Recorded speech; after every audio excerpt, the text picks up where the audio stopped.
Continúa con el 15. El mensaje es a la iglesia de la Odisea. Y dice el 14, escribe al ángel de la iglesia en la Odisea, he aquí el amén, el testigo fiel y verdadero, el principio de la creación de Dios, dice esto. 15. Yo conozco tus obras, que ni eres frío ni caliente. Ojalá fueses frío o caliente.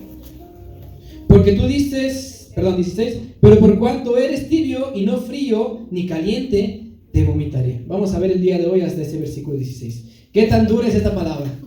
¿Qué tan dura es que el Señor diga que va a rechazarnos, que va a vomitarnos, que va a desecharnos, hermano?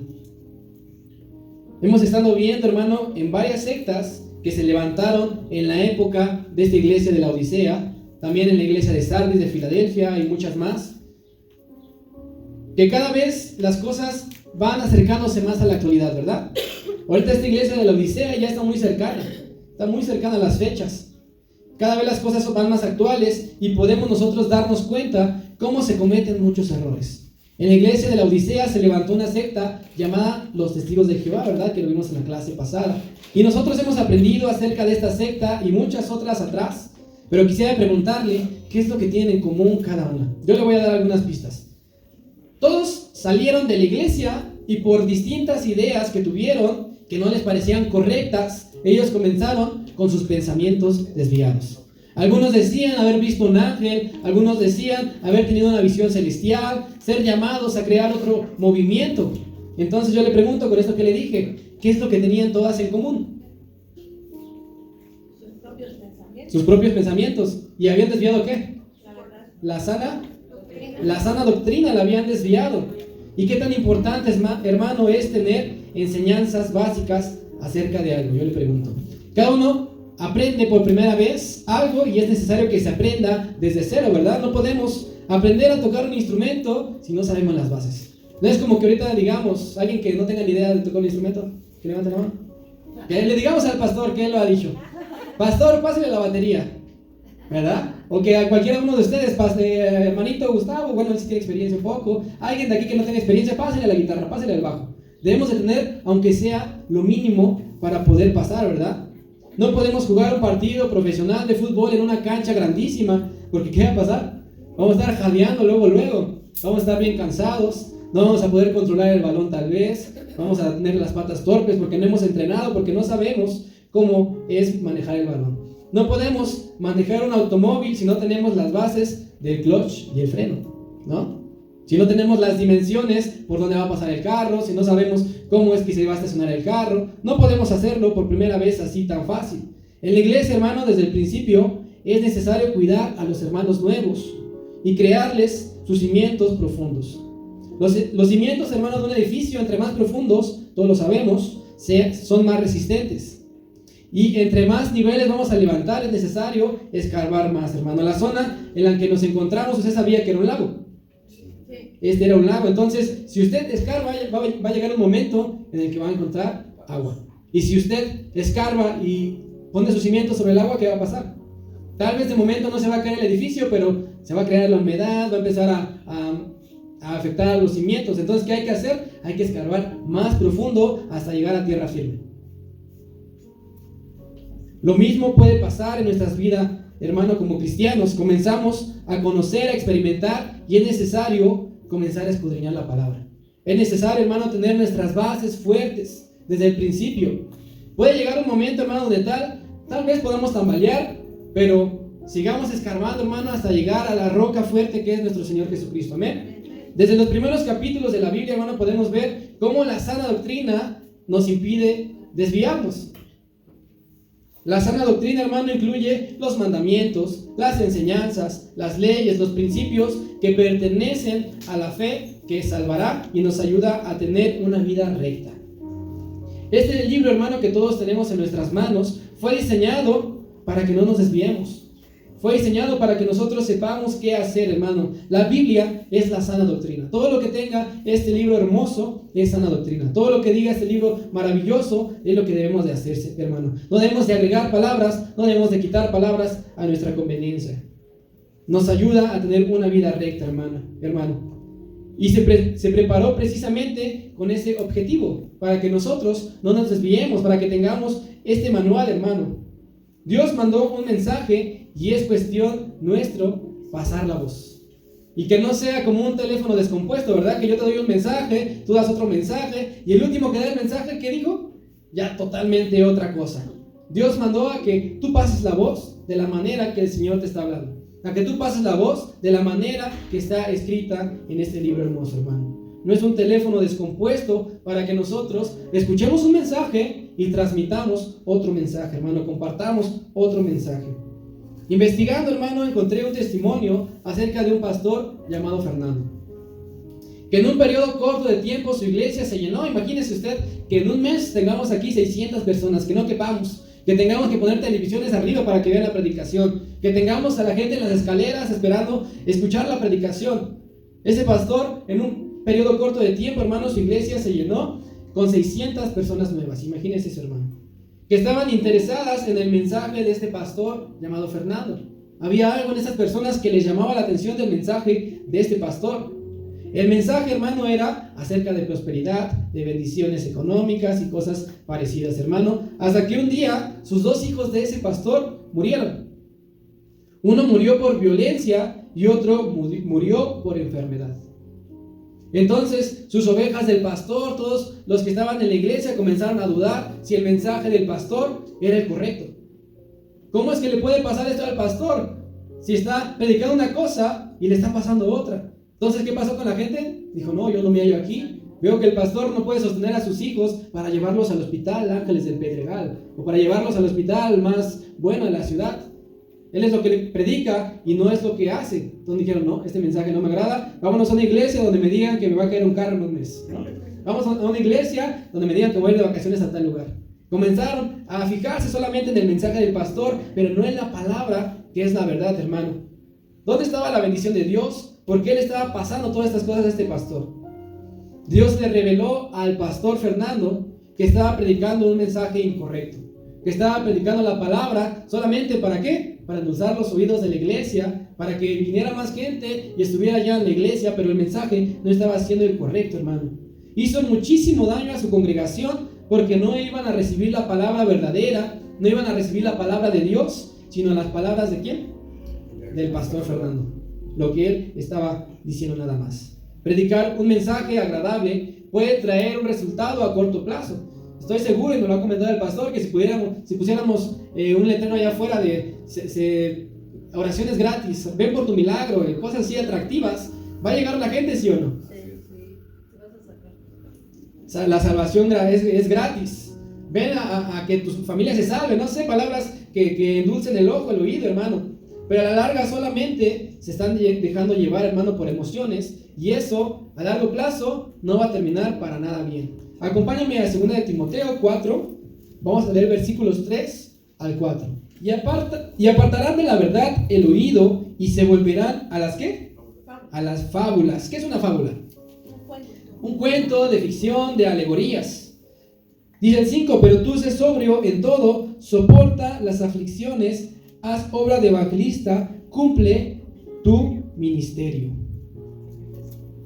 Una fábula, hermano, es como una muy famosa que todos conocemos aquí, estoy seguro. ¿Alguien ha escuchado la fábula de la liebre y la tortuga?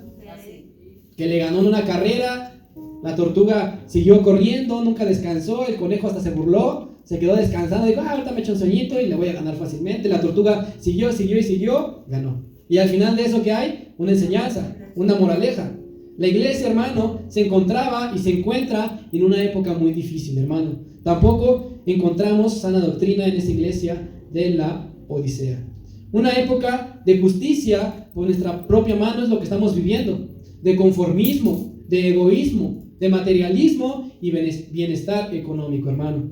Si se es rico o se tiene buena economía, hermano, entonces ya no necesitan a Dios. Véanlo usted allá afuera. Las personas que tienen dinero, hay veces que no se acercan a la iglesia porque no hay necesidad. Las personas que a veces sufrimos económicamente y no tenemos para medicamentos, ¿qué es lo que pasa? Buscamos más constante al Señor, buscamos una respuesta. Aquellos que tienen el sustento económico, es más fácil que se alejen de Dios. Y lo hemos visto en la palabra del joven rico, ¿verdad? ser rico, se tiene una buena economía, hermano, y entonces ya no se necesita a Dios. Y eso se mete sutilmente a la iglesia poco a poco, hermano, y se manifiesta en una tibieza espiritual, en la cual, hermano, se hace a un lado la palabra de Dios y se coloca el pensamiento humano, el razonamiento humano. Ya no es la fe, sino es el razonamiento humano. Paso por dificultades y ¿qué hago rápidamente? Bueno, pues tengo en el banco unos millones de pesos, fácilmente salgo del problema, ¿verdad? Lamentablemente allá afuera todo se arregla ¿con qué? ¿Con palabras? Con dinero. Todo lo que podamos imaginar se puede arreglar con dinero. Toda la mayoría de cosas se puede sobornar y llegar a lo que queremos. Entonces, ¿qué pasa? Ese pensamiento de tener fe en Dios, de creer en Dios, tener nuestra confianza firme en Dios, se cambia por este pensamiento humano, hermano. Esta actitud es la que aborrece el Señor al grado de expresarse de esta manera. Por cuanto eres tibio, te vomitaré de mi boca. Es una expresión muy fuerte. Imagínate que el Señor te diga a ti: Aarón, por cuanto no le has echado ganas, te voy a vomitar de mi boca, te voy a desechar. Imagínate que el Señor te diga esas palabras tan fuertes, hermano. Creo yo que nadie aquí vomita cuando se le antoja, ¿verdad? No es como que diga, pues ahorita voy a vomitar y pum. No, ¿verdad? Nadie tiene ese talento, más que alguien que está ahí atrás. Nadie tiene ese talento de vomitar cuando se le antoja. Siempre el vómito viene por varias situaciones. El vómito es provocado por un alimento que no te hizo bien, ¿verdad? Comiste tacos de a peso de Rojo Gómez y ¿qué te va a causar? Comiste algo que no te cayó bien y te va a causar el vómito, hermano. Por algún movimiento brusco también. Cuando te subes a un juego mecánico que da vueltas, que sube, que baja, que va muy rápido, que te pone de cabeza, cuando bajas, ¿qué pasa? Tienes ganas de vomitar por esos movimientos bruscos. O por un estado de ánimo. Cuando uno está con ansiedad, cuando uno está con tristeza, cuando uno está en una situación complicada, uno de los síntomas es que pueda vomitar. Bueno, hermano, pues eso es lo que le provoca al Señor vómito. Cuando alguien no hace bien en el cuerpo de Cristo, cuando alguien está desviándose, cuando hay tibieza espiritual, eso se le provoca al Señor, hermano. Solamente estas causas, cuando uno solamente está causando problema, hermano, cuando hay mucho movimiento, cuando dice, este domingo sí voy a la iglesia, el siguiente voy a una fiesta, el domingo me voy a tal lugar y ahora sí voy a leer. Eso le causa vómito al Señor. Eso le causa que te pueda desechar. Cuando alguien se comporta de esa manera dentro de la iglesia. Un día en la iglesia y otro día en la fiesta, ¿verdad? La iglesia de la Odisea no vivía en un grave pecado como lo hemos visto en la iglesia de Tiatira, ¿verdad? Que toleraban a Jezabel, que les enseñaba a fornicar y a comer cosas sacrificadas a los ídolos, un pecado muy grave. Aquí ellos no tenían un pecado, por así decirlo, tan grave. Pero ¿qué estaba pasando con ellos? Se estaban enfriando. Algunos decían, hoy sí voy a la iglesia, este día no voy a la iglesia. Había una tibieza espiritual, hermano. A ellos se les reclama su actitud negativa. Se les reclama que medio creían las cosas, medio alababan a Dios, medio predicaban la palabra cuando se les acordaba, medio oraban cuando tenían necesidad, medio confiaban en Dios, porque la estabilidad que tenían los hacía sentirse autosuficientes, dejando de lado el sustento que el Señor nos da día a día. Se dice, hermano, y lo hemos visto en clases pasadas, que esta iglesia de la Odisea era un gran centro de la banca, que había bastante dinero en este lugar, que las finanzas eran prósperas, hermano. Por lo tal, era una de las ciudades más ricas. Usted imagínese, Nueva York, no sé, Dubái, tal vez es la ciudad de los más ricos. Imagínese que en ese tiempo era como estas ciudades que le menciono. La Odisea, hermano, era un gran centro de la industria del vestido, de la cual estaban sumamente orgullosos todos sus habitantes. Además, también en la Odisea había un centro de medicina de gran fama, o sea, había tecnología, había cosas avanzadas en esta iglesia de la Odisea. Estas características, hermano, de la ciudad nos habla que confiaban más en su conocimiento, que confiaban más en sus riquezas que en el Señor. Tenían los medios necesarios para hacerlo. Ante los problemas recurrían más a lo que ellos tenían que al Señor, hermano. Su influencia en la iglesia era muy poca. No asistían tanto a la iglesia, hermano. Había una tibieza espiritual. O sea que los últimos días se caracterizan por sus riquezas, alta tecnología y avances profesionales. Y lo vemos en estos momentos, ¿sí o no? Sí. La gente prefiere las riquezas, la gente prefiere las cosas materiales, la tecnología, se refugia más en eso que en la iglesia. Y lo podemos ver claramente. ¿Cuántos hermanos podrán estar ahorita disfrutando de la sala del cine, de sus riquezas, de estar de vacaciones? No solamente en esta iglesia, en todas las que pudieran existir, hermano.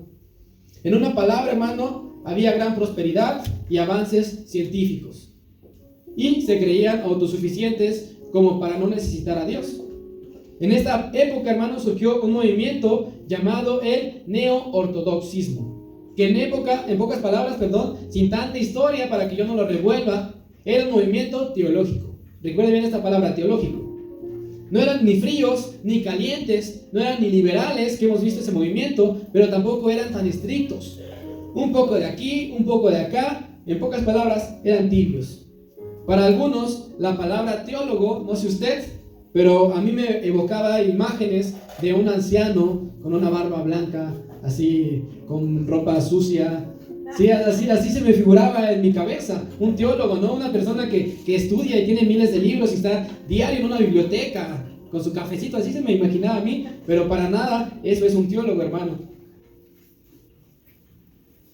La teología, hermano, proviene de dos palabras griegas que significa Dios y palabra. Entonces, al combinarlas podemos sacar una definición que es el estudio de Dios.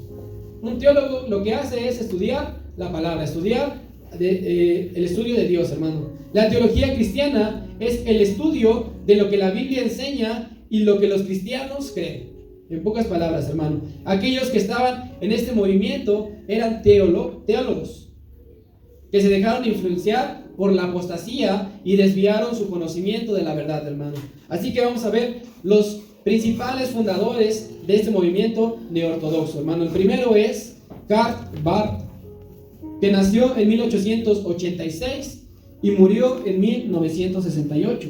Esta persona, hermano, nació en Suiza y estudió en diferentes universidades alemanas, donde fue influido profundamente por teólogos. Por la Segunda Guerra Mundial, hermano, Karl dejó su pastorado en Suiza en 1921 y trabajó como profesor en Alemania, hasta que los nazis lo expulsaron. Yo le pregunto, ¿esta fecha en que falleció en 1968 está muy lejana? No. Ya estamos bastante cerca de la realidad. Creo yo que nuestros abuelitos pudieron estar en esas fechas. Sí. O si no, bisabuelitos, o sea, ya o podemos conocer a una persona que pudo haber tal vez escuchado acerca de esas personas. Papás dicen, no lo sé. Su teología, hermano, de esta persona, de Karl, se caracterizó porque decía que Dios es totalmente otro. Lo que significa, hermano, que Dios es completamente diferente a los hombres, que no está hecho a imagen y a semejanza de los hombres, y que no podemos comprender ni explicarlo con nada de este mundo. No podemos acercarnos a ninguna definición de Dios, no podemos para nada compararnos con Dios, porque Él es otro totalmente. Aunque tenía a la Biblia como autoridad, aunque tenía a la Biblia como base, decía que la palabra de Dios es solamente un lenguaje metafórico y analítico. Interpretaba los hechos históricos, hermano, que conocemos de Adán y Eva como solamente leyendas con un significado espiritual. Tal vez escuchaban esas historias de Adán y Eva y no las creían. Decían, esto no pasó, pero esto nos funciona para aprender que no hay que hacer esto. Esto nos funciona, esta historia nos funciona para aprender que debemos de ser de tal manera. Lo ocupaban de esa manera la palabra de Dios. Aunque los hechos proféticos como la segunda venida de Cristo lo explicaban diciendo que no sería un acontecimiento literal. Ellos no esperaban la segunda venida del Señor físicamente, sino que lo comprendían, hermano, como ese momento que el Señor ganó la victoria sobre el pecado. Solamente era lo que ellos pensaban, hermano, que la segunda venida del Señor no iba a ser físicamente, sino que solamente era una enseñanza que traía de que el Señor ganó la victoria nada más sobre el pecado.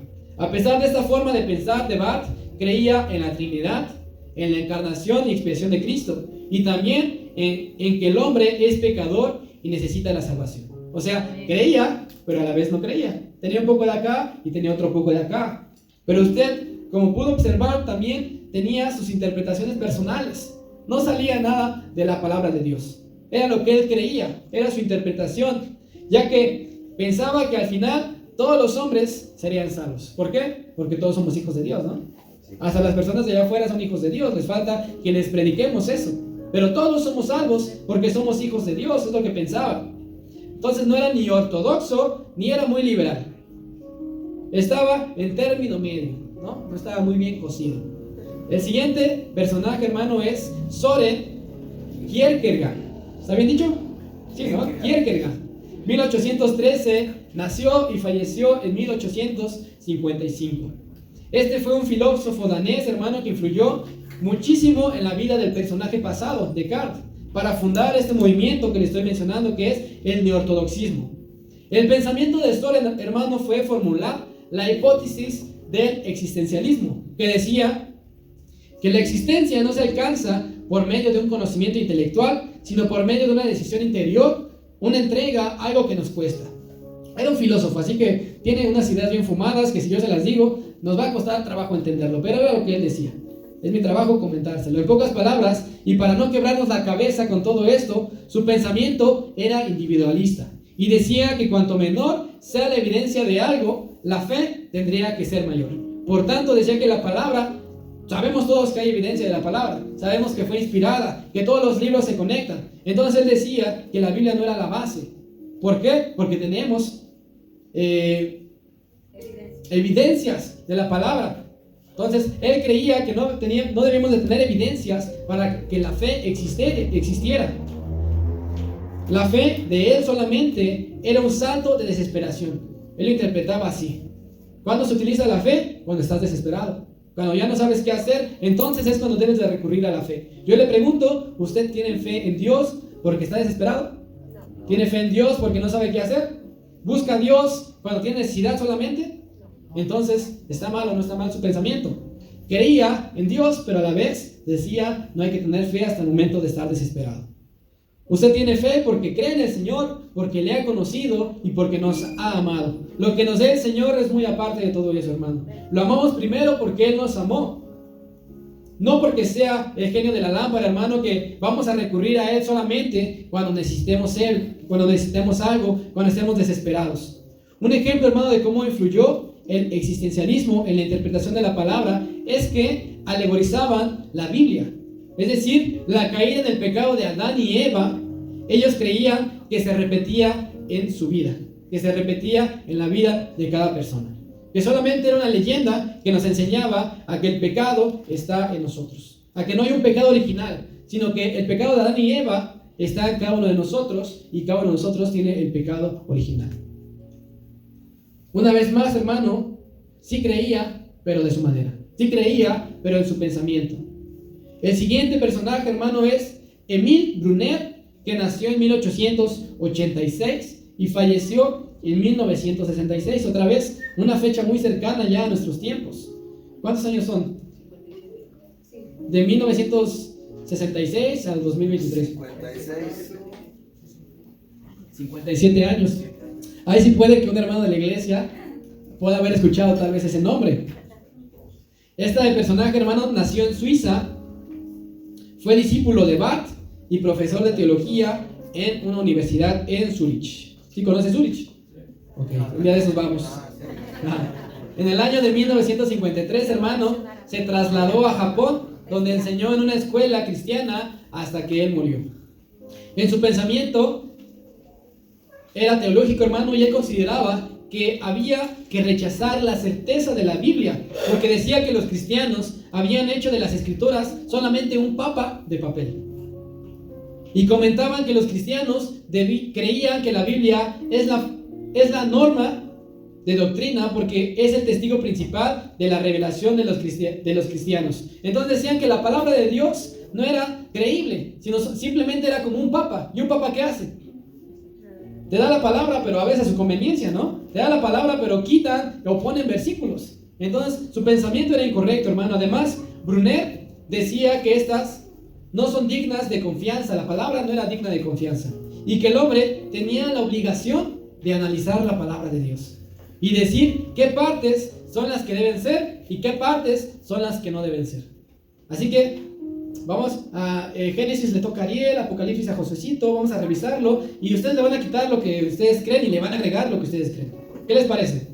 A nuestra conveniencia, pues perfecto, ¿no? ¿no? Y que los diezmos se dividen entre toda la iglesia. Apoyos económicos del gobierno para la iglesia, ¿no? Cosas que nos puedan aportar, pero obviamente está mal, hermano, ellos creían eso. Si tú querías, podrías hacer válida la Biblia en donde tú quisieras. Y si tú no querías, no la hacías válida. Era dependiendo tu criterio. Este teólogo, hermano, niega la resurrección corporal de los muertos y negaba el nacimiento virginal del Señor Jesucristo, hermano. El siguiente personaje es Reinhold Niebuhr, que nació en 1892 y falleció en 1971. ¿Aquí cuántos años son? 71 al 2023. 52, 54. 52 vamos a dejarlo. Entonces, está muy cerca también, hermano. Este personaje era norteamericano y estando de pastor en Detroit de 1915 a 1928, se enfrentó cara a cara con las realidades de la vida en la era industrial. Dice que en una ocasión, hermano, le estaba explicando a unos chavos, estaban platicando, y le estaba explicando a esos chavos el principio del Sermón del Monte, acerca de poner la otra mejilla. Si te dan un golpe, ¿qué hay que hacer? Aquí está la otra mejilla. Si te la dan de este lado, la siguiente, aunque ya las tengas todas rojas, pero hay que poner la mejilla, ¿verdad? Y un muchacho de entre los que estaban platicando preguntó si eso aplicaba también para él o solamente para pocas personas. ¿Por qué? Porque este muchacho cuenta que vendía periódico y tenía cada mañana que pelearse con sus compañeros para tener la mejor esquina y poder vender más. Entonces imagínese usted, llegaba Aarón a vender periódico a Reforma y ¿qué quería? Estar en Reforma e Insurgentes, ¿no? En una calle principal, no queríamos estar en las calles de atrás vendiendo periódico. ¿Por qué? Porque quería yo vender más. Entonces este muchacho dijo, ¿esto aplica para mí? Porque todos los días me peleo con mis compañeros y necesito vender. Si no me peleo con ellos, me van a mandar hasta el borde de Soshaka y ya no vendo nada. Tenía que pelearse con ellos, tenía que poner ¿qué? La otra mejilla, pero si la ponía, ¿qué iba a pasar? Lo iban a desechar. Iba a tener la peor esquina y no iba a vender y por lo tanto no iba a tener un sustento económico. Y él era la única persona que aportaba en la casa. De él dependían todas las personas de su casa. Entonces le preguntó esto a esta persona. Reinhold se quedó pasmado, así como nosotros con nuestra cara, así con esa cara, y se dio cuenta que su entendimiento estaba siendo inadecuado. No pudo contestarle al muchacho y se fue de ahí. Así que comenzó a analizar, comenzó a pensar en el camino y creó literalmente otro evangelio. Él decía que las narraciones de la Biblia, hermano, sobre la creación, la caída del hombre y la torre de Babel solamente eran mitos. Para Reinhold, el término mito significaba que estas narraciones eran verídicas sin ser literalmente ciertas. ¿Usted tiene ese término? O sea, sí, verídicas, pero no tan ciertas. ¿Qué quiere decir eso? Sí, pero no, no sé, ¿no? Estaba en un término medio otra vez. O sea que estaba en término tibio. Sí, pero no, ¿verdad? Y es que Reinhold tomó la encarnación y divinidad de Cristo en sentido figurado solamente. Aún la cruz de Cristo, hermano, decía, representaba principalmente el amor sacrificial. Decía que no había pasado, simplemente era un mito que nos enseñaba el amor de sacrificio.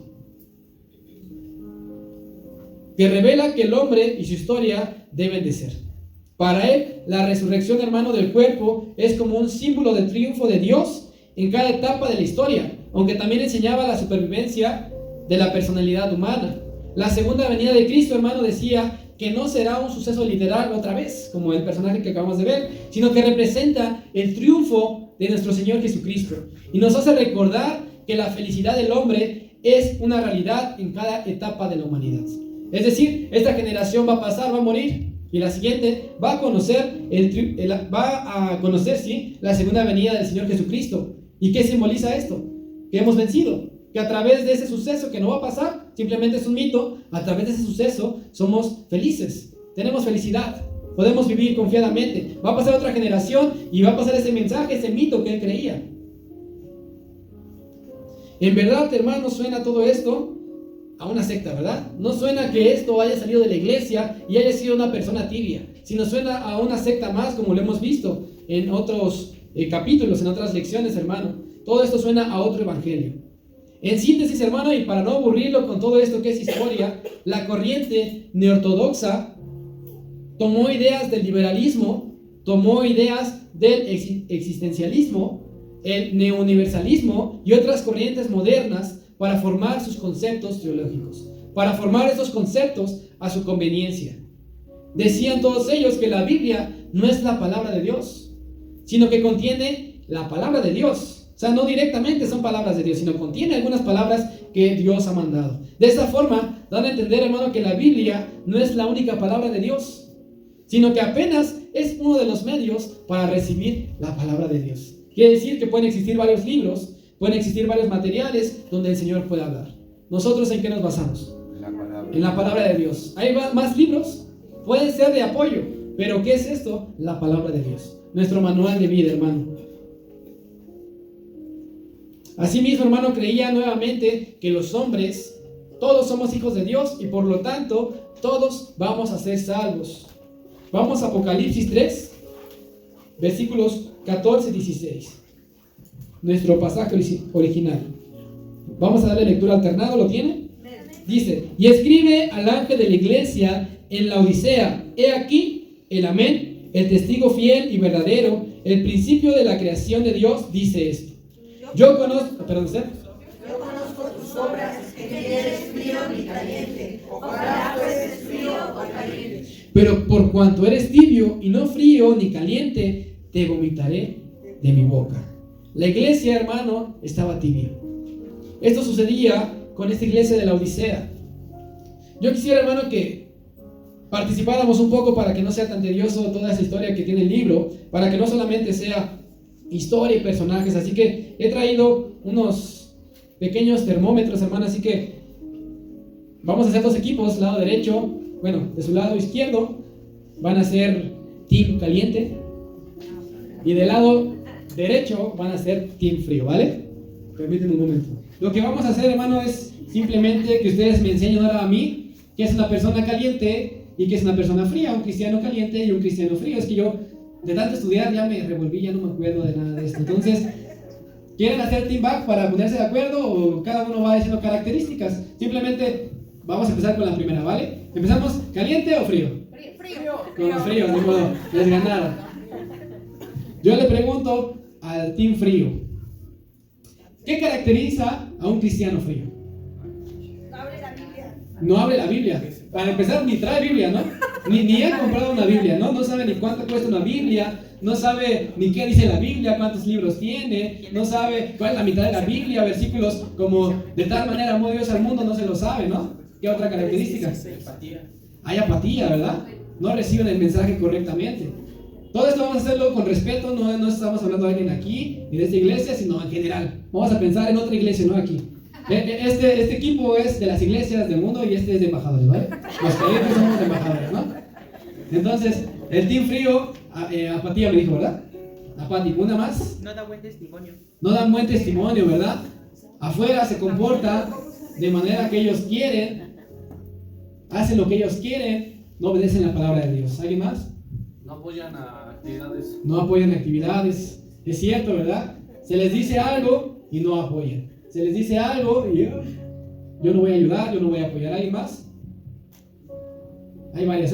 Ah, mira, mi hermanita Jenny.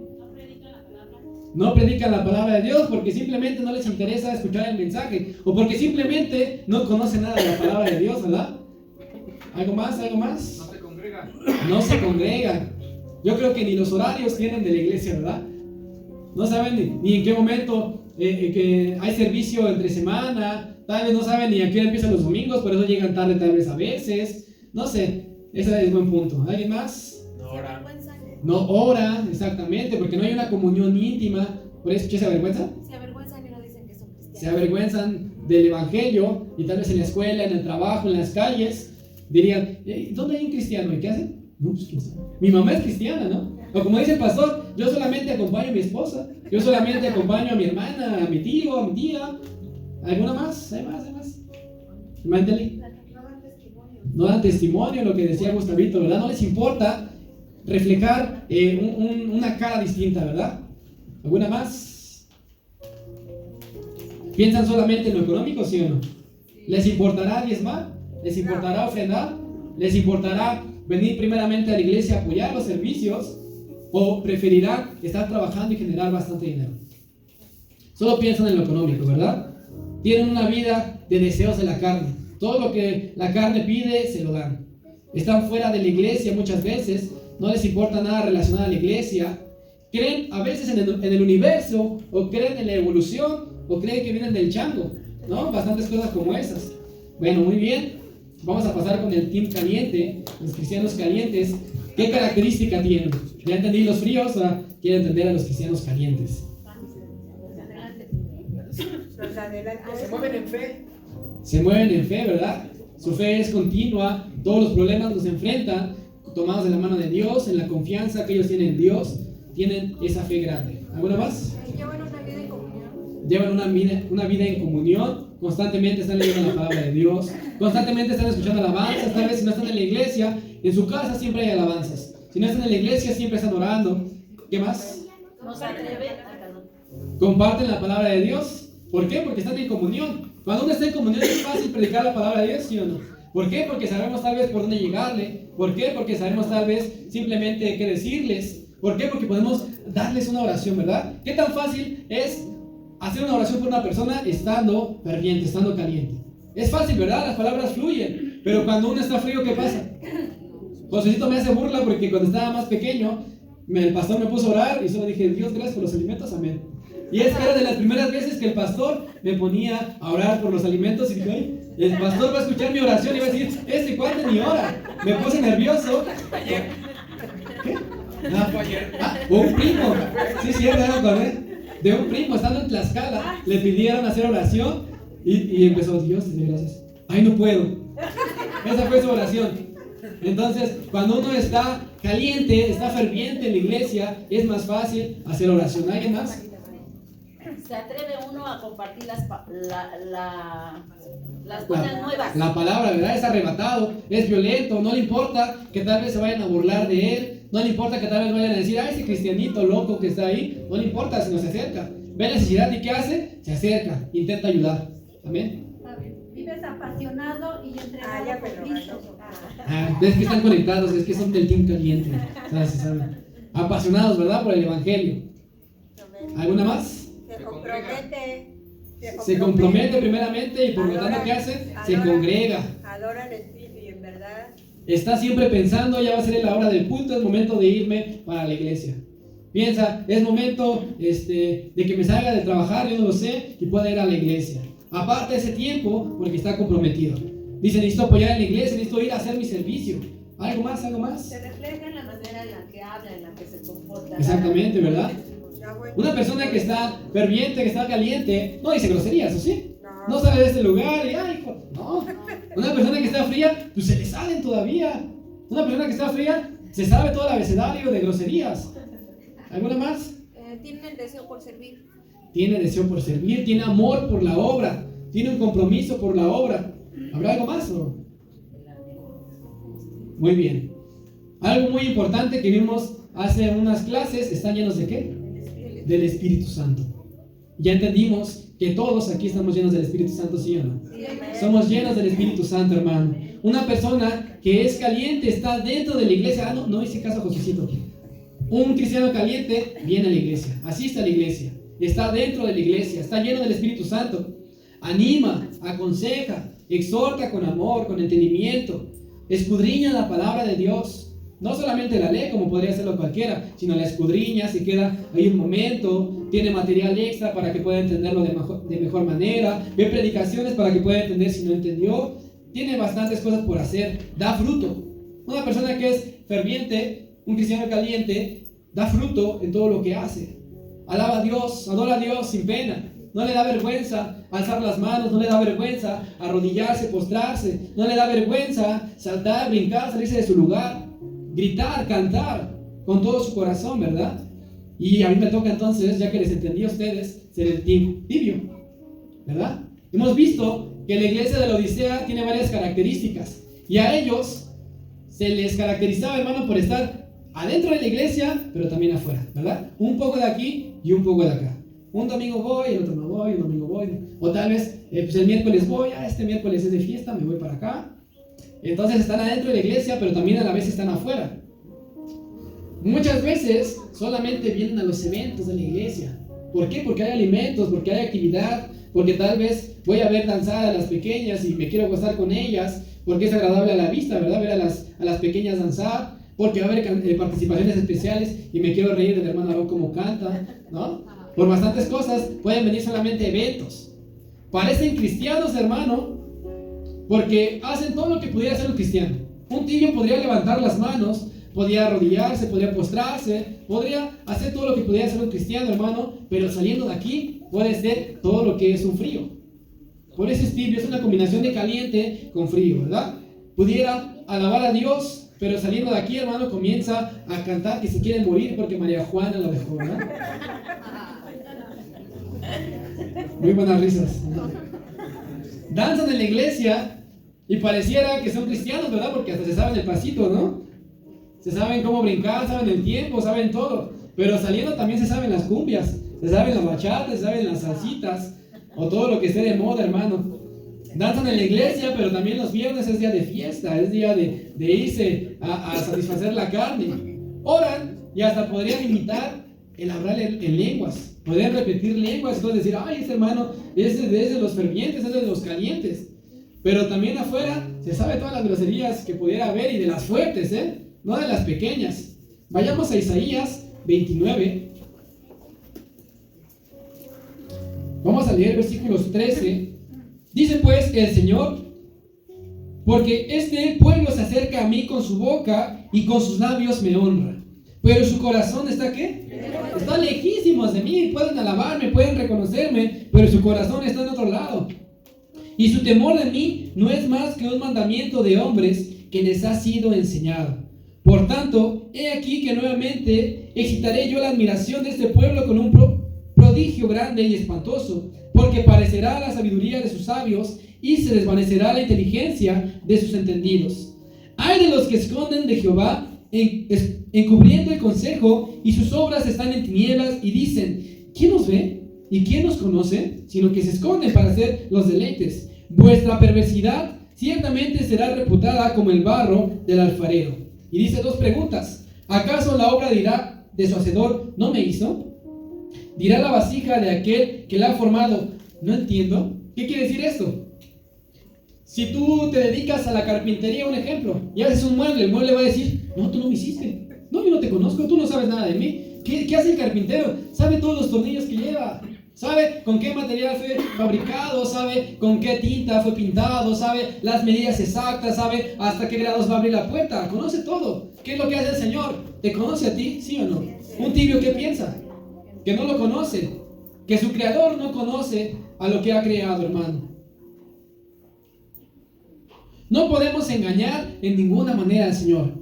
Hoy nos está hablando a través de esta iglesia, a la iglesia embajadores de Cristo y a los que están atrás de la cámara también. A todos nosotros nos está llamando la atención con estas palabras, hermano. ¿Cómo estamos? Yo te pregunto, no contestes nada. ¿Cómo estamos? ¿Estamos tal vez a una temperatura baja o estamos a una temperatura alta? ¿O que estamos a término medio? No estamos bien cocidos todavía. Si el Señor hoy nos pusiera el termómetro, si el Señor hoy me dijera, Aarón, pásale el termómetro a cada uno y que ellos solitos midan qué temperatura tienen, ¿cuál tendrías tú? ¿Cuál tendría yo? ¿Será que también de mí diga, por cuanto no eres frío ni caliente, te voy a vomitar, Aarón? ¿Por cuanto no le has echado ganas, te voy a desechar, Aarón? Póngale su nombre a usted.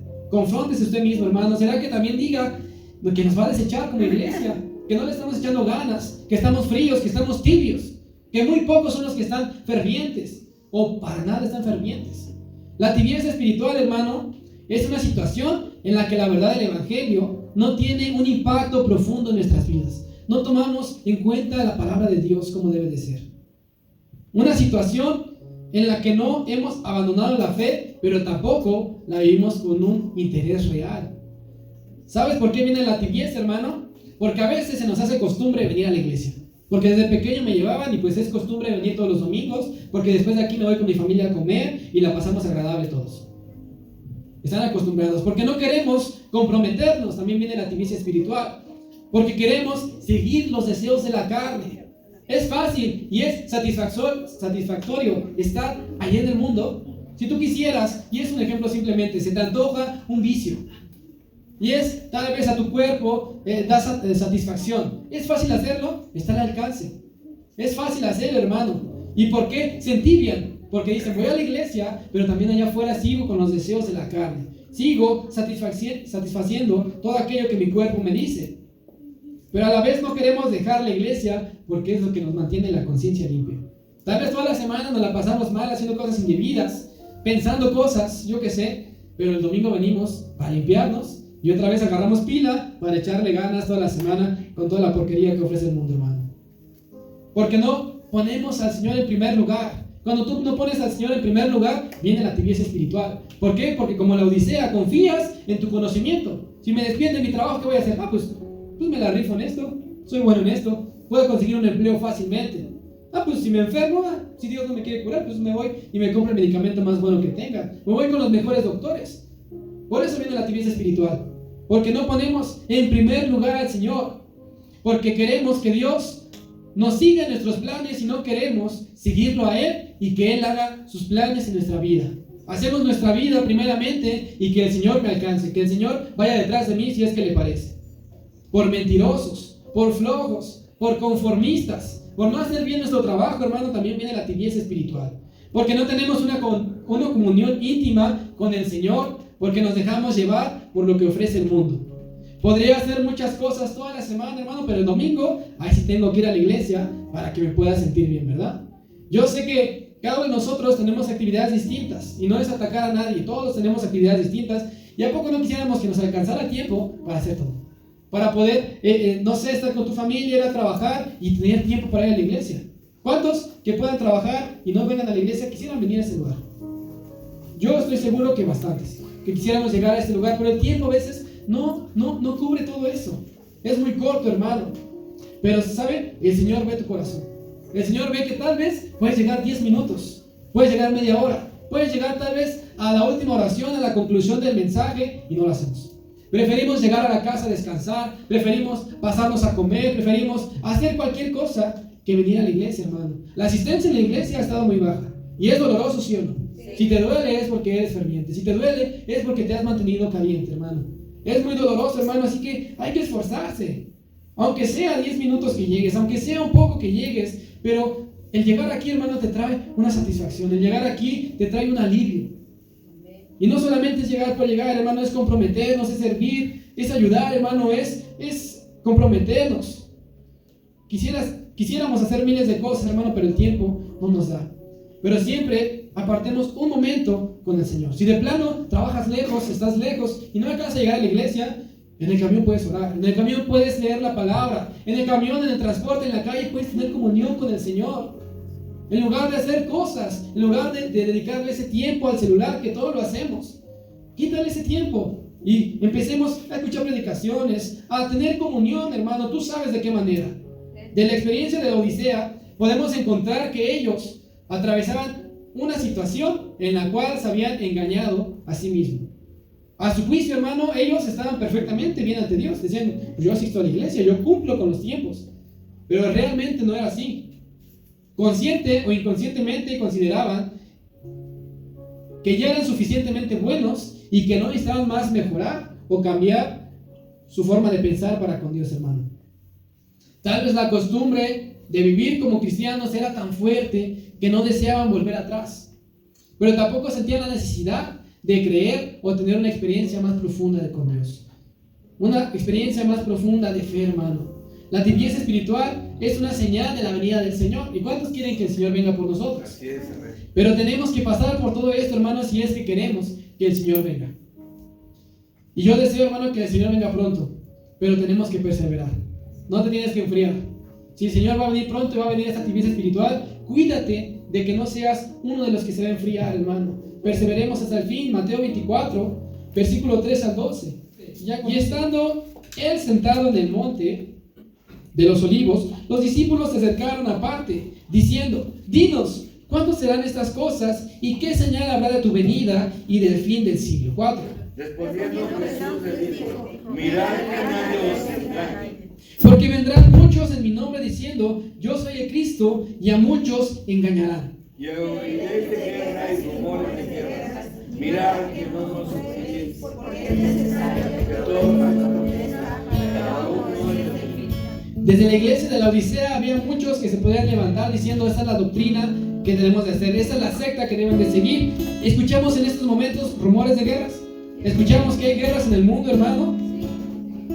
Pero es necesario que esto acontezca, pero aún no es el fin. 7 dice, porque se levantará nación contra nación y reino contra reino, y habrá pestes. Hay pestes en este momento, hay hambres, hay terremotos en diferentes lugares, y todo esto será el principio de dolores. Entonces os entregarán a tribulación y os matarán, y seréis aborrecidos de todas las gentes por causa de mi nombre. Muchos van a tropezar. Entonces se entregarán unos a otros, y unos a otros se van a aborrecer, y muchos falsos profetas se levantarán y engañarán a las ovejas del Señor, aquellos que se encuentran dentro de la iglesia. Y por haberse multiplicado la maldad, el amor de muchos se enfriará. La maldad se está multiplicando, hermano. La maldad está cada vez más fuerte en el mundo, y el que se enfríe uno también está tocando la puerta. ¿Qué es lo que tenemos que hacer, hermano? Persevera. Mas el que persevere hasta el fin, este será salvo. Persevera, hermano. Quédate con ese mensaje, persevera. Iglesia, si hemos tropezado, si nos hemos enfriado, si hemos estado tibios, es momento de levantarnos. El Señor nos perdona una y otra vez. Puede perdonarte 1, 2, 3 veces. Te perdona hasta 70 veces 7. ¿Y sabes qué quiere decir eso? No quiere decir que tenemos créditos infinitos para enfriarnos, entibiarnos, calentarnos y hacer lo que a nosotros nos plazca. Quiere decir, hermano, que su gracia ha cubierto tu error, que su gracia ha cubierto tu tibieza, que su gracia ha cubierto tu falta de interés, que su gracia ha cubierto tu falta de amor, tu falta de perdón, tu falta de compromiso hacia la iglesia. El Señor te puede perdonar, hermano, pero no esperes a que el Señor te quiera vomitar, no esperes a que el Señor te quiera desechar. Es momento, hermano, de que nos levantemos. Es momento, hermano, de que tú no seas un cristiano tibio, ni que seas un cristiano frío, sino que seamos una iglesia ferviente para la gloria del Señor. Amén. Ponte de pie, hermano.